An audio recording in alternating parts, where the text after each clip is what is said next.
Bonjour les amis, j'espère que vous allez bien. Alors, vous avez passé un bon réveillon, j'espère que vous avez pas trop mal à la tête. Donc, bonne année à tout le monde, hein. Bon, moi j'ai tourné cette vidéo, déjà ça fait 2 jours. J'attendais la nouvelle année pour la publier, donc voici le premier guide de 2019. Donc c'est un guide, je me suis rendu compte qu'il me manquait encore 2-3 guides à vous présenter sur des aromatiques, notamment le thym, il me manque la verveine et la valériane. Donc ce guide, c'est un extrait, pour ceux que ça intéresse, hein, de l'e-book, entre guillemets, que j'ai écrit, la Bible des aromatiques. En fait, c'est un e-book dans lequel il y a les 32 ou 34 guides sur des guides de culture sur des plantes aromatiques. Donc pour ceux que ça intéresse, il est toujours disponible en téléchargement sur mon site. Donc j'en profite pour rappeler une petite chose. J'ai créé un système d'abonnement parce que vous êtes nombreux à télécharger plein de guides. Bon, ils sont à 49 centimes ou 79 centimes selon le guide. Mais pour certains, vous en prenez tellement qu'en fait, en prenant le système d'abonnement que vous pouvez résilier à tout moment, ça vous reviendrait moins cher que de prendre, je sais pas moi, 10 ou 15 guides comme ça. Donc voilà. Ensuite, pour ceux qui me suivent et qui ont déjà été faire un tour sur le site, vous savez que je vends des graines bio désormais, ça fait quelques mois. D'ailleurs, je remercie tous ceux qui ont commandé. J'espère que vous me ferez des retours sur le site pour me dire ce que vous en avez pensé. Personnellement, je trouve que je les ai essayés avant de les mettre en vente. Donc ça vient d'un fournisseur situé dans le centre de la France. J'ai voulu quand même essayer sur la saison dernière avant de les proposer à la vente et j'ai vraiment été satisfait du résultat. Donc voilà, elles sont désormais disponibles. Et ce que je vais faire, je vais le mettre en place là, donc dans les jours qui arrivent. Si par exemple vous achetez, comment dire, un sachet de graines de tomates par exemple, et ben vous aurez automatiquement un accès gratuit au guide sur la culture de la tomate. Alors, y a peut-être quelques variétés pour lesquelles je n'ai pas encore fait de guide, donc pour cela, bon, ben, il n'y aura pas. Mais voilà, le principe, ce sera que ben, si vous achetez, ce qui est normal, hein, vous achetez un sachet de graines de tomate, ben, vous aurez le guide, vous pourrez aller télécharger le guide sur la tomate gratuitement. Un sachet de graines d'oignon, ben, vous aurez accès au guide sur l'oignon gratuitement, etc. Je savais pas que c'est en fouillant un peu dans les paramètres du site que je me suis rendu compte que je pouvais faire ça. Et donc ben, je vais le faire, ça va prendre quelques jours là, mais je vais vous mettre ça en place. Dès demain, je commencerai à mettre ça en place. Voilà. Bon, ceci étant dit, on attaque tout de suite avec cette nouvelle vidéo de 2019. Donc jusqu'en février, je vais vous présenter des guides comme j'ai toujours fait en format PowerPoint, PDF, etc. À partir de février, il y aura quelques vidéos au jardin, notamment moi je vais commencer les semis, donc on verra ça ensemble.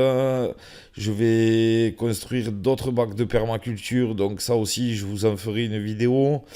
On suivra ensemble l'évolution des semis. Et puis pour cette année, on suivra tout simplement l'évolution du potager.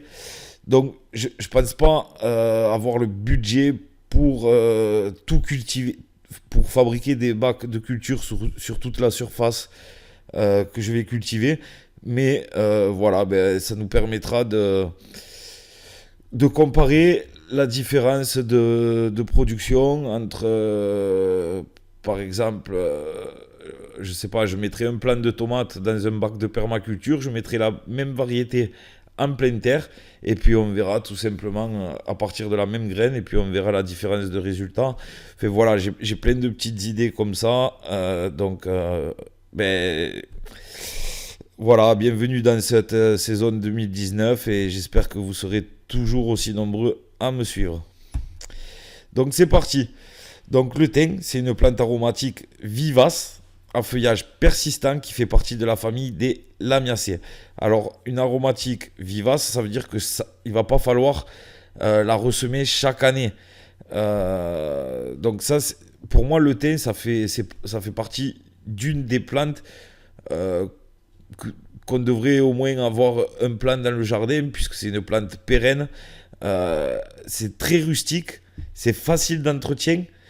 Ça pousse absolument partout, puisque dans les garrigues vers chez moi, on les voit pousser sur des cailloux, quoi, le thym. Donc c'est vraiment une plante très très solide. Et on peut la trouver jusqu'à 2000 mètres d'altitude.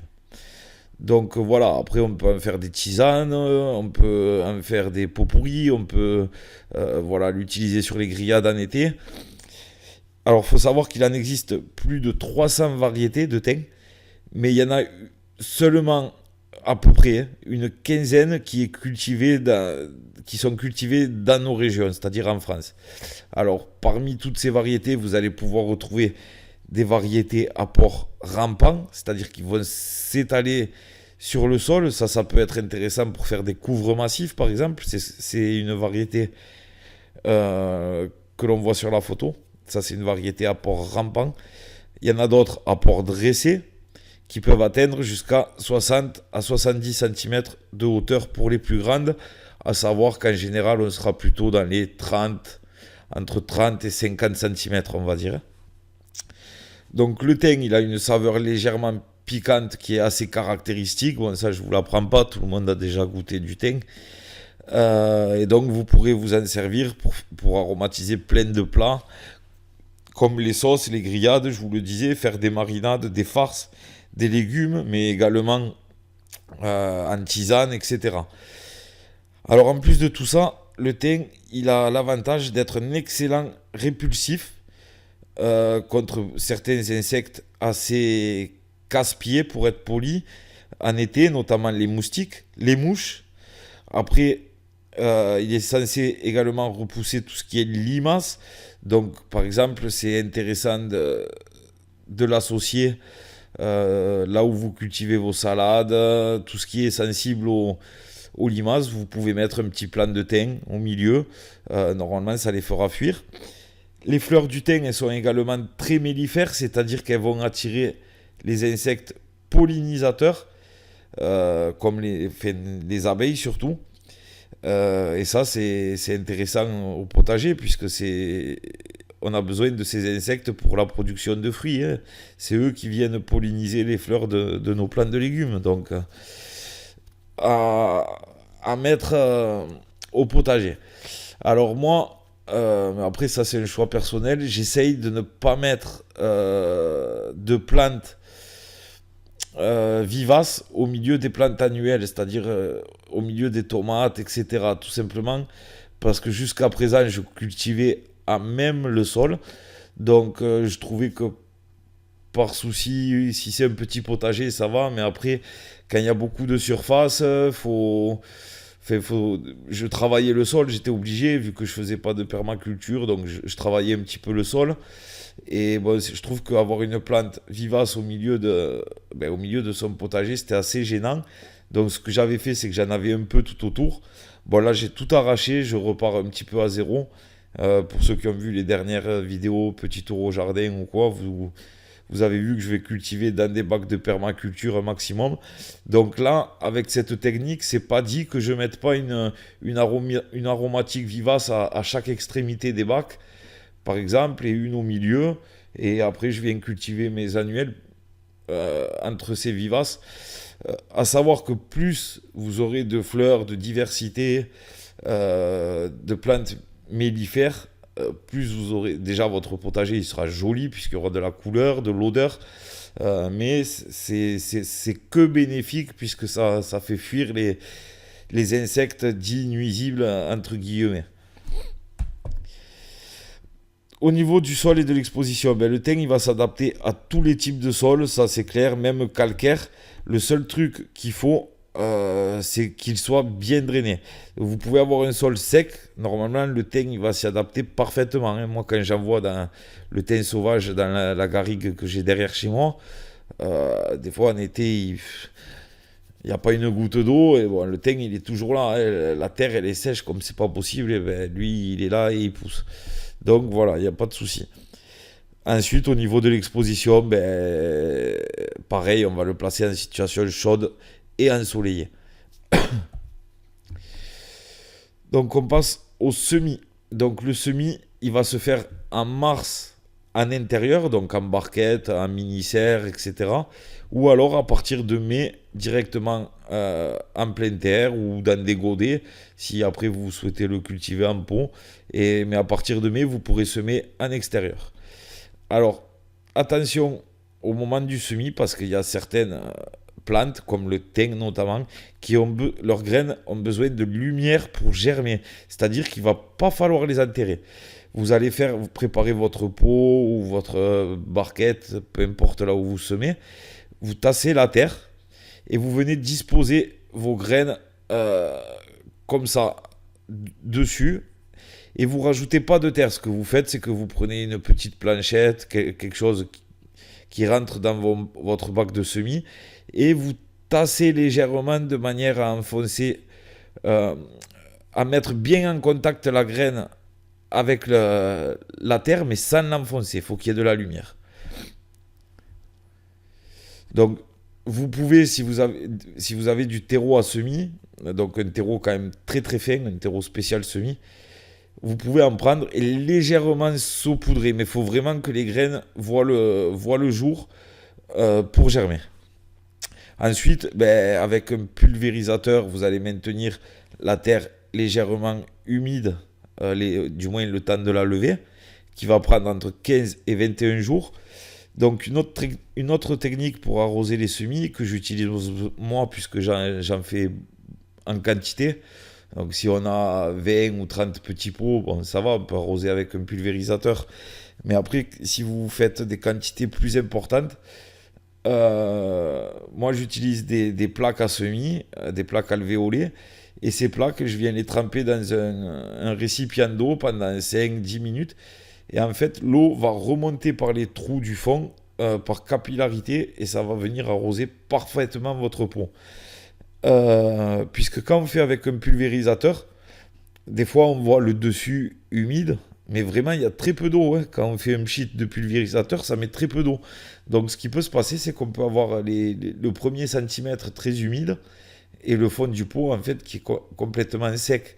Alors que là, ça part du dessous pour remonter jusqu'en haut avec la technique par capillarité, et donc vous aurez un godet qui est parfaitement humidifié.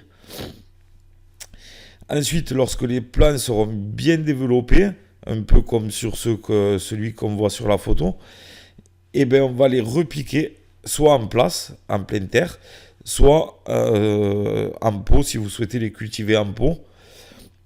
En général, c'est 2 mois après le semis.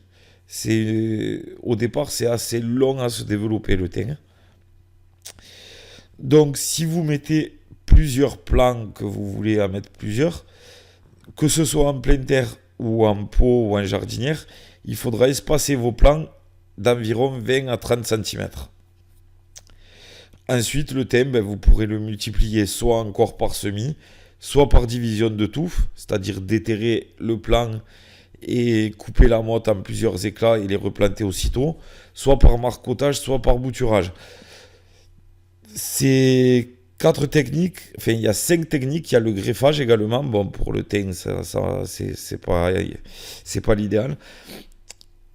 Ces 5 techniques, je vais en faire un e-book également où je vais vous présenter le semis avec les différentes techniques de semis, la division de touffe avec les différentes techniques de division de touffe, le marcottage avec les différentes techniques, etc. Donc ensuite, on passe à la plantation. Donc, en pot, d'abord, et après on verra en pleine terre.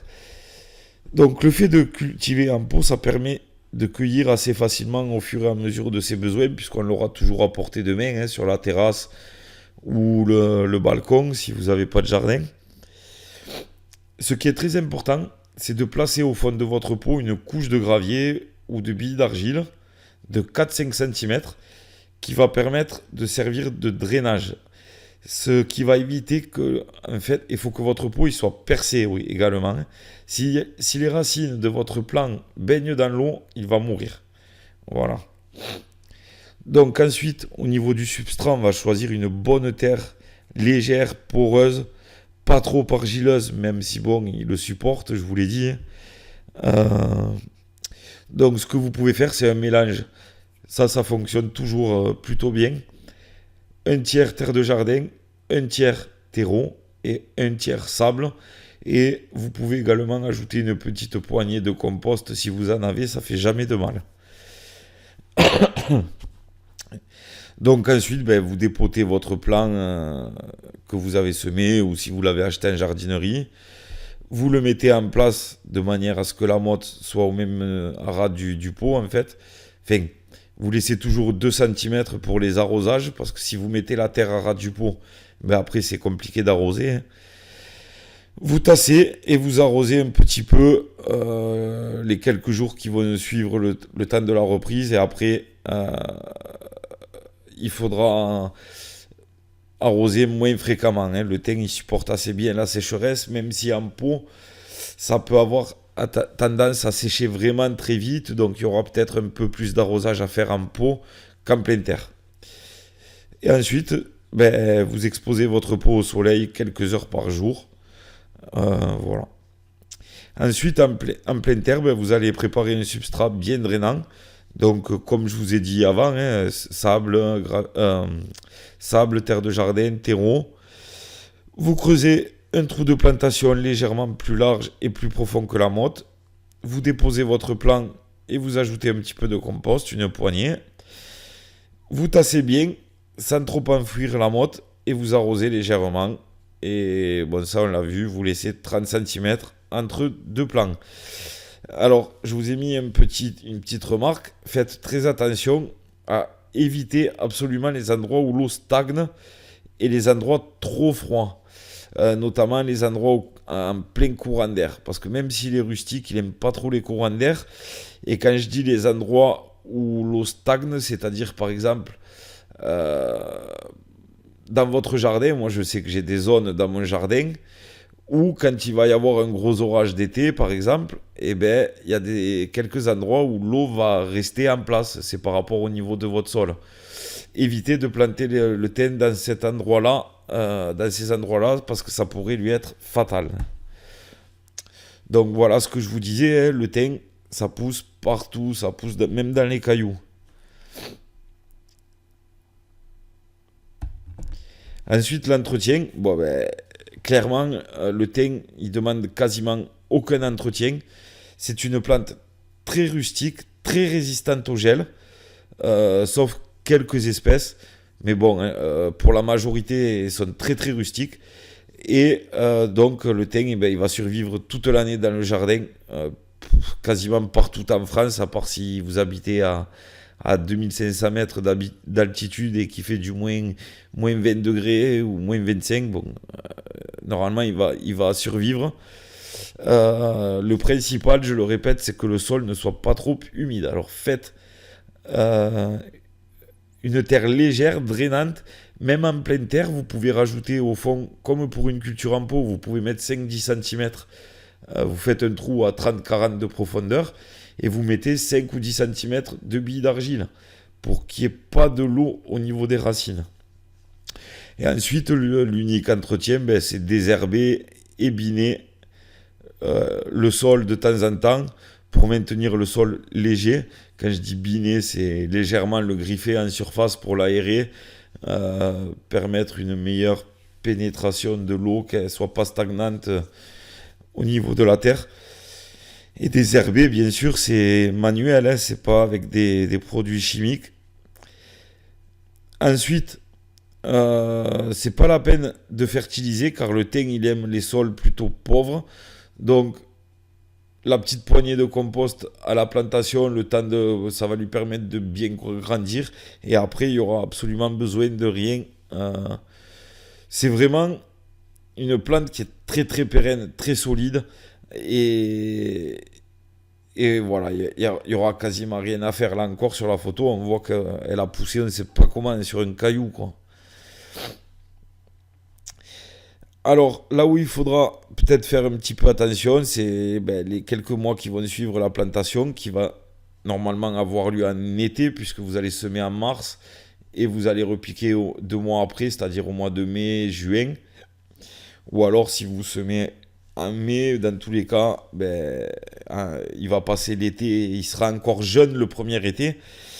Et au moins, au moins le premier été, il faudra quand même être vigilant si vraiment il fait très très chaud. Je vous recommande de pailler votre sol ou votre pot et d'arroser de temps en temps. De toute façon, le paillage, je le recommande tout le temps, c'est vraiment très très important. Il faut jamais laisser une parcelle à nu. Même en hiver, pour ceux qui jardinent pas en hiver, je vous recommande de pailler votre sol, de le protéger. Non, avec le vent, la pluie, l'érosion, etc. Ça va le recompacter votre sol. Et derrière, vous allez devoir revenir labourer pour la saison suivante. Alors que si vous le protégez avec un épais paillage, de la tonte de pelouse, peu importe, du moment qu'il a une couverture, il ne va pas subir les conditions climatiques et voilà, il restera en bon état.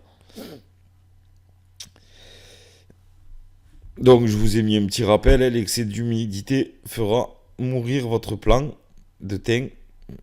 Donc ça, on a bien compris que le thym, il n'aime pas les excès d'humidité. Ensuite, une fois qu'il sera bien développé, ce que vous pouvez faire, c'est une petite taille d'entretien. Alors c'est pas obligatoire, mais ça va permettre, en fait, tout simplement, c'est de l'esthétique, en gros. Ça va lui permettre de conserver un port compact, un joli port, quoi, que ça parte pas dans tous les sens. Et en plus de ça, ça va quand même favoriser la ramification, c'est-à-dire l'apparition de nouveaux rameaux et donc de nouvelles feuilles. Et ça va vous donner un buisson plus touffu, plus compact, plutôt que dépouillé comme celui qu'on voit un peu à l'écran. Alors la taille, on l'a fait au moment de la floraison. Et ce que vous pouvez faire, c'est que vous récupérez les rameaux en vue de la conservation. Vous en ferez soit des bouquets garnis, soit vous les utiliserez en cuisine. Vous pouvez également rabattre la végétation quelques centimètres en dessous du départ des inflorescences. Donc, c'est-à-dire que là où il va y avoir les fleurs qui apparaissent, vous venez tailler quelques centimètres en dessous. Et ensuite, il y en a qui font des haies de bordure avec le thym, avec les aromatiques. Ensuite, ça c'est à votre bon vouloir. Soit vous reformez votre haie pour garder une haie assez carrée, soit arrondie si vous avez voulu le faire en boule. Voilà, ça c'est vous qui voyez. C'est pas, je le répète, c'est pas obligatoire de tailler, mais ça va quand même vous donner des plus beaux arbustes. Ensuite, la multiplication du thym, je vous l'ai dit, elle peut se faire par semis, par division de touffe, par bouturage et par marcottage. Donc je vais le passer brièvement, ça, parce que la vidéo commence à être un peu longue déjà, j'ai pas le temps devant les yeux. Donc pour le semis, si vous souhaitez récupérer des graines, vous allez laisser monter 1 ou 2 plants en fleurs, et donc ces fleurs elles vont produire des graines, et vous les récupérerez lorsqu'elles seront bien mûres. Le bouturage, vous pouvez le faire en juillet-août. Pour ça, vous allez prélever des tiges d'environ 10 à 15 cm et vous allez les repiquer en les plantant de moitié. Donc, c'est-à-dire que vous allez planter entre 5 et 8 cm dans la terre. Et la partie que vous mettez en terre, vous allez enlever les fleurs et les feuilles donc de cette partie à enterrer. La division de touffe, elle se fait en été. Pour ça, vous allez déterrer délicatement les plants que vous souhaitez diviser, en faisant attention de ne pas trop abîmer les racines. Vous divisez la motte en plusieurs éclats avec une pelle ou une serfouette, par exemple, ou un couteau bien propre. Donc avec un plan, je vous recommande de ne pas faire plus de 4 éclats. Et ensuite, le principal, c'est de les repiquer aussitôt. N'attendez pas le lendemain ou quoi, parce qu'ils vont crever. Et vous arrosez bien comme il faut après le repiquage. On passe à la récolte et à la conservation. Donc le thym, il peut être récolté pratiquement toute l'année, puisqu'on l'a vu, ces feuilles, elles sont persistantes. Mais à savoir que c'est quand même lorsqu'il est en floraison que ces feuilles, elles auront le plus de parfum. Donc si vous voulez vous en servir pour parfumer vos plats, l'idéal c'est d'attendre la floraison. Ensuite, dès qu'il y a de fortes chaleurs, le thym il va avoir tendance à perdre ses feuilles et il n'aura pas beaucoup d'intérêt à être ramassé à ce moment-là. Donc au niveau de la conservation, une fois que vous aurez ramassé votre thym, vous allez pouvoir le faire sécher immédiatement après la récolte. Pour ça, vous allez laver les tiges à l'eau pour enlever les poussières, les bestioles qui pourraient s'y être logées. Sans les laisser tremper, par exemple, par contre. Ensuite, vous allez bien égoutter. Vous allez faire un bouquet avec les tiges. Vous suspendez tout ça dans un endroit sec et bien aéré, la tête vers le bas. Et ensuite, vous viendrez placer les feuilles dans des boîtes hermétiques. Et si possible, qui ne laissent pas trop passer la lumière. Et comme ça, vous aurez une bonne conservation. Même si, généralement, au bout d'un an, le thym il commence à perdre de sa saveur. Vous pouvez également, alors je suis pas fan, mais apparemment le thym il se conserve très bien aussi par congélation. Donc à essayer, dites-moi ceux qui l'ont fait dans les commentaires. J'ai jamais fait.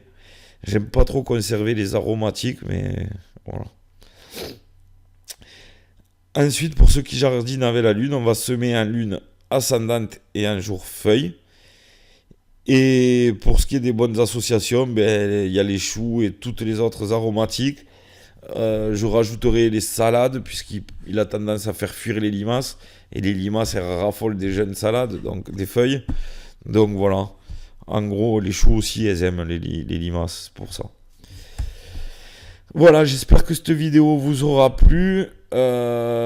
Sachez que si vous souhaitez des graines de thym, j'ai des graines bio sur mon site en vente. C'est du thym d'hiver, donc c'est le plus commun en France, on va dire. Il est très très parfumé. Enfin, moi, c'est celui que je préfère. Après, il y a le thym serpollet, etc. Mais vraiment, c'est l'un des plus rustiques. Donc, c'est cette variété que je vous propose sur mon site. N'hésitez pas à aller acheter des graines. Je vous rappelle que vous pouvez toujours avoir 10% sur le site. C'est réservé aux abonnés de YouTube.